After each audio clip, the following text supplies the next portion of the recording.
Friends, welcome in एग्रोकेमिस्ट्री। कृषि रसायन में आप लोगों का स्वागत है। पिछले वीडियो में मैंने केमिकल और फिजिकल चेंजेस के बारे में, भौतिक और रासायनिक परिवर्तन के बारे में स्पष्ट समझाया था। रासायनिक परिवर्तन, केमिकल चेंजेस के ही क्रम में अब हम अगला चैप्टर देखेंगे।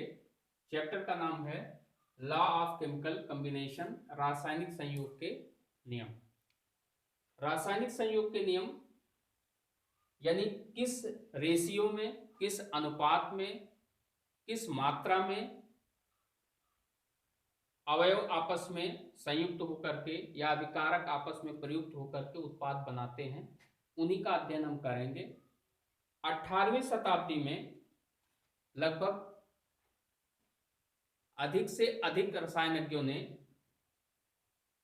रासायनिक संयोग के नियम के संदर्भ में रासायनिक परिवर्तन के फलस्वरूप बनने वाले पदार्थ और अभिकारक पदार्थ के मात्रात्मक विश्लेषण पर अध्ययन करना प्रारंभ किया। उन्होंने पाया क्या कि रासायनिक परिवर्तन के पूर्व और रासायनिक परिवर्तन के पश्चात बनने वाले पदार्थों के द्रव्यमान आयतन और आयतन में कुछ निश्चित नियमितताएं पाई गई। इसी को ध्यान में रख करके वैज्ञानिकों ने कुछ नियम प्रतिपादित किए, जिसे रासायनिक संयोग के नियम कहते हैं। रासायनिक संयोग के नियम 5 हैं। पहला नियम द्रव्य की अविनाशिता का नियम है। द्रव्य की अविनाशिता का नियम यानी law of conservation of mass, द्रव्यमान संरक्षण का नियम भी इसको कहते हैं।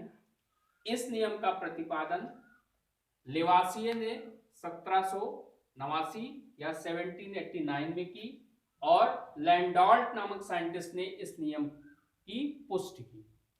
दूसरा नियम है लॉ ऑफ कांस्टेंट प्रोपोर्शंस यानी स्थिर अनुपात का नियम। प्राउड्स नामक साइंटिस्ट ने इस नियम का प्रतिपादन 1799 में यानी 1799 में की और स्टॉक नामक साइंटिस्ट ने इस नियम की पुष्टि की। तीसरा नियम है लॉ ऑफ मल्टीपल प्रोपोर्शंस, गुणित अनुपात का नियम। जॉन डाल्टन ने 1803 में इस नियम का प्रतिपादन किया और बर्जीलियस नामक साइंटिस्ट ने इस नियम की पुष्टि की। चौथा नियम है लॉ ऑफ इक्विवेलेंट और रेसिप्रोकल्स प्रोपोर्शंस यानी तुल्य या व्युत्क्रम अनुपात का नियम। इस नियम का प्रतिपादन रिक्टर नामक साइंटिस्ट ने 1792 में किया और इसका सत्यापन स्टॉर्च नामक साइंटिस्ट ने किया।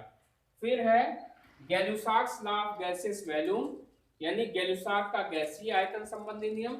इस नियम का प्रतिपादन 1808 में गैलुसाक ने किया और पुष्टि भी गैलुसाक नामक साइंटिस्ट ने किया। इसके बारे में, इन पांचों नियमों के बारे में हम अगली वीडियो में आपको बताएंगे।